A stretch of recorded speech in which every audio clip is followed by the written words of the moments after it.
Parler de cette première période entre le Cameroun et le Maroc. Pour le moment, Maroc mène sur le score de 1-0. Serona, on s'attendait à un match encore peut-être un peu équilibré, même si pour le moment le Cameroun ne s'est pas encore prononcé, mais c'est qu'il reste clair, on voit une équipe marocaine très engagée.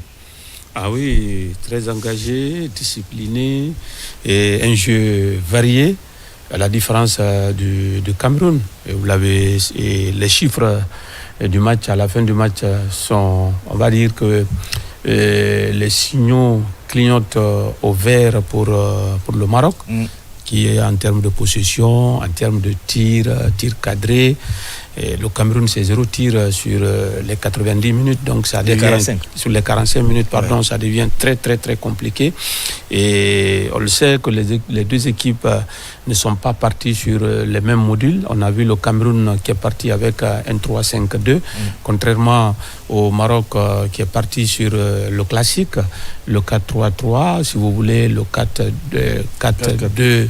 3-1 si vous le voulez, mais on le sait très bien, à la base c'est le 4-3-3 et en animation, en termes d'animation, comme je le disais, les Marocains, que ce soit sur la verticalité, sur les côtés, on joue sur la largeur, sur la profondeur, et de l'autre côté les Camerounais, et on cherchait que la profondeur et parfois aller sur des contre-attaques, et malheureusement pour le Cameroun, les Marocains ont bien cerné la façon de jeu des Camerounais, et les Marocains qui ont mis la pression. Si vous avez remarqué, chaque fois que les Camerounais ont le ballon, les Marocains exercent une pression terrible, et ce qui fait que les Camerounais ont eu du mal. Et pour ne rien arranger aux Camerounais, et pour les Camerounais, il y a le joueur du couloir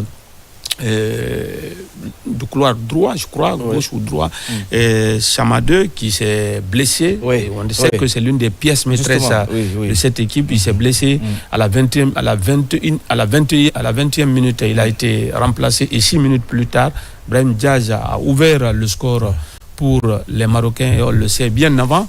Les Marocains ont eu beaucoup de coups francs, les corners.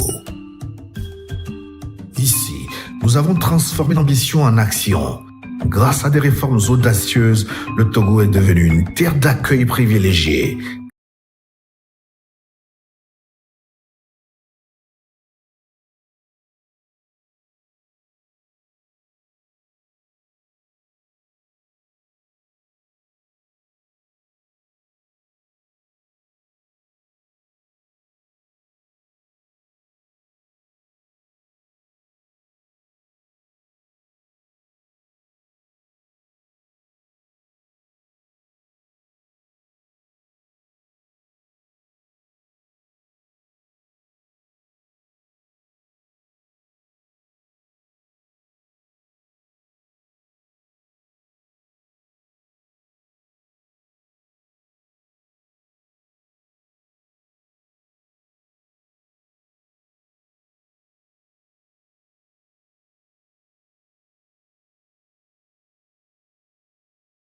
La dernière fois, le Maroc a gagné. Justement. Donc ça fait 3 victoires, un match nul. Un match nul, exactement. Donc tout est bien préparé quand même.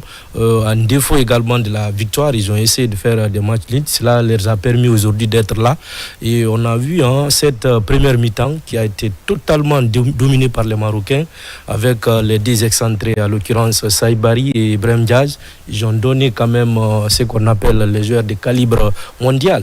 Aujourd'hui, les Camerounais, le joueur qui devrait montrer ces mêmes choses, c'était également Mbemo, mais qui n'a pas répondu à l'appel. Pour le moment, qui n'a pas répondu à l'appel pour le moment, parce que je pense que les conseils aussi vont lui permettre de remotiver encore, parce que l'entraîneur ne va pas les laisser comme ça au vestiaire. Il va essayer de remobiliser les troupes, et finalement, vers la deuxième explication, ce deuxième acte va être quand même très serré. Alors, c'est vrai, si ça ne marche pas pour le moment pour le Cameroun, force est de reconnaître que la défense pour le moment se comporte pas mal, même si on a pris un but où la défense n'a pas compris le positionnement, bien sûr, de Brahim Diaz. Diaz, voilà, qui est venu sur le dos de la défense, bon, devant même parce que pour la défense, il était en position d'orger.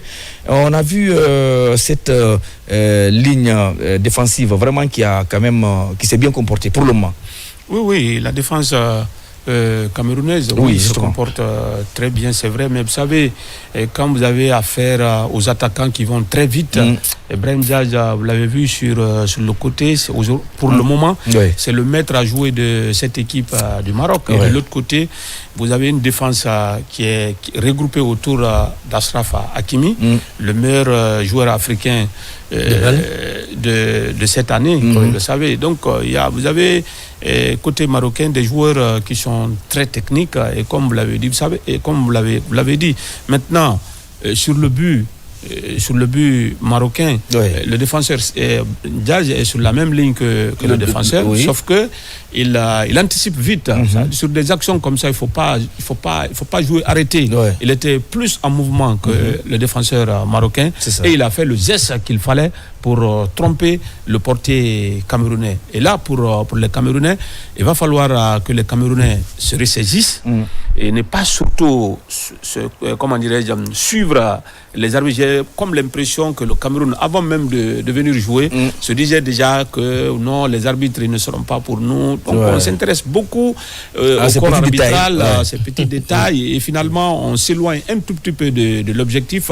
Et de l'autre côté, les Marocains ils sont relaxés, ils ne regardent pas ce qui se passe autour, et ils savent que ce match ils doivent le gagner. Et sur les derniers résultats, on l'a dit, sur les deux dernières années, la meilleure équipe africaine, c'est bien le Maroc. Que ce soit au niveau des éliminatoires en Coupe du Monde, en Coupe d'Afrique, le Maroc n'a pas fait de défaite. Et le Maroc est qualifié pour la Coupe du Monde, ce qui est tout à fait le contraire du côté camerounais. Les changements qui sont intervenus ces derniers temps au niveau du Cameroun n'aident pas trop cette équipe du Cameroun, une équipe très très jeune.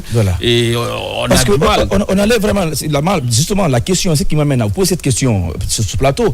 On a vu une équipe camerounaise, les différents matchs déjà joués.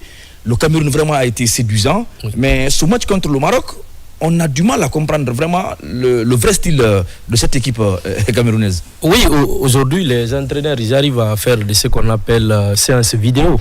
Et souvent, ils peuvent également regarder les matchs, les 3 matchs, pourquoi pas les 4 matchs du Cameroun, pour voir quelles sont vraiment les velléités offensives qui sont propres aux Camerounais. Et si vous vous retrouvez, c'est ces velléités offensives-là que vous allez caler. Mais j'ai l'impression aujourd'hui que Regragui, il a essayé de couper les velléités quand même offensives. Vous savez, plus souvent, le Cameroun évolue sur les côtés. Voilà, sur les côtés plus souvent. On a l'impression aujourd'hui que les Camerounais jouent sans les excentrés. À moins que les 2 excentrés marocains, à l'occurrence Hakimi, et de l'autre côté Mazraoui, ils connaissent très bien les 2 excentrés. Et finalement, les Camerounais sont obligés de faire rentrer les 2 excentrés au milieu du terrain pour pouvoir également déverrouiller la défense marocaine. C'est qui est encore difficile, parce qu'avec le milieu aussi, on voit des joueurs expérimentés, Brahim Diaz, qui sont toujours là. Très bien. En termes d'ailleurs de récupération, ça donne quand même à réfléchir pour le côté camerounais. Non, le Cameroun, on le sait, c'est ce qu'on a dit. Le Cameroun cherche la profondeur avec Bemo, avec Kofan. Maintenant, les Marocains ont compris. Les Marocains ont compris que le Cameroun est en train de jouer la profondeur. C'est juste chercher les attaquants. Et par moment, comme on l'a vu, et sur des transitions, chaque fois qu'ils récupèrent le ballon, ils se projettent vite en avant. Et soit on cherche là maintenant, si c'est le cas, les pistons, parce qu'on l'a dit, les Camerounais jouent le 3-5-2. Et les deux pistons prennent le relais, le couloir pour essayer de centrer. Ça s'est passé avant même la mi-temps. Malheureusement, c'est une situation qui n'a pas été bien exploitée par les Camerounais. On l'a dit, le contexte de ce match fait en sorte que les Marocains n'ont absolument rien négligé. Parce que vous le savez, on voulait verser un tout petit peu sur du passé pour jouer ce match. Or, en football, on le sait très bien, le passé c'est le passé, le présent c'est le présent. Et parce qu'on qualifiait déjà le Cameroun de bête noire, justement, des pays organisateurs. Et tombeur des pays organisateurs, parce que le Cameroun a toujours réussi à battre. Le Sénégal en sait quelque chose, le Nigeria, le Ghana, le Mali, et même le Maroc, on l'a dit en 88. Et donc, les Marocains ont pris toutes les dispositions, parce que pour les Marocains, ils le savent que ce match, même si le Maroc doit quitter cette compétition, pour eux, ce n'est pas à ce stade de la compétition. Et aussi, quand on regarde aussi les forces en présence, comme on l'a dit, la forme du moment plaide en faveur de l'équipe marocaine. Le vécu, parce que l'entraîneur qui est avec les Marocains, on l'a dit avant ce plateau, il a fait plus de 4 ans avec cette équipe. Il connaît parfaitement. Les Bounous sont là, les Astramis sont là. Et il y a d'autres joueurs qui même si le milieu de terrain, Amrabat n'est pas là, mais il fait partie de l'ossature de cette équipe. Donc là, le Cameroun, comme on l'a dit, le Cameroun doit aller sur son... Voilà, parce qu'on est maintenant pris par le temps, on va partir suivre la deuxième période. Maintenant, rapidement, pour vous, cette deuxième période, parce qu'on a vu, rien n'est encore fini. Certes, on a blessé peut-être un lion, on attend la réaction aussi du Cameroun. Cette deuxième période. C'est les deux lions qui se retrouvent, les lions de l'Atlas et les lions aussi du Cameroun. Moi, je vais dire que les Marocains, vu cette première explication, vu les 45% de possession et 63% de possession, je ne pense pas qu'ils vont redescendre en bas de cela. Ils vont continuer également à accélérer l'accélérateur. Voilà. Pour le moment, les lions indoptables du Cameroun sont domptés. Voilà, menés 1-0. Est-ce qu'il y aura une réaction de la deuxième période rapidement? Oui, forcément, il y aura une réaction.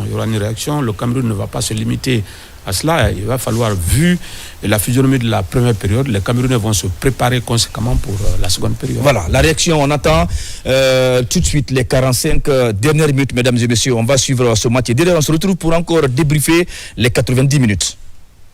Dans le